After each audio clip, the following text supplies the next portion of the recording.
বরাদ্দ পাওয়ার 10 দিনের মধ্যে খালি বাসার দখল নিতে হবে সরকারি কর্মকর্তা-কর্মচারীদের, অথবা দখল নিতে ইচ্ছুক না হলে তা দ্রুততার সঙ্গে আবাসন পরিদপ্তরকে অবহিত করতে হবে।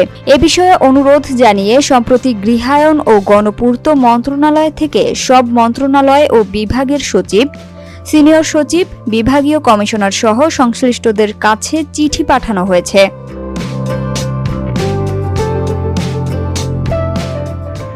চিঠিতে বলা হয়, ঢাকা শহরে কর্মরত বিভিন্ন কর্মকর্তা-কর্মচারীদের অনুকূলে সরকারি আবাসন পরিদপ্তরের নিয়ন্ত্রণাধীন বিভিন্ন শ্রেণীর সরকারি বাসা বাড়ি কতিপয় শর্ত সাপেক্ষে বরাদ্দ দেয়া হয়।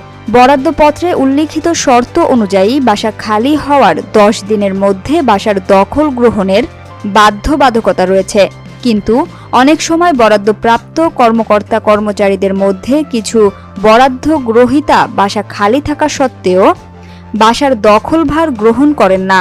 তাছাড়া অনেক বরাদ্দ গ্রহীতা বরাদ্দ করা বাসাটি খালি থাকা সত্ত্বেও বাসার দখল গ্রহণ না করে দীর্ঘদিন পর বরাদ্দ করা বাসাটির পরিবর্তে অন্য একটি বাসা বরাদ্দের জন্য আবেদন করেন কিংবা বাসাটির বরাদ্দ বাতিলের আবেদন করেন।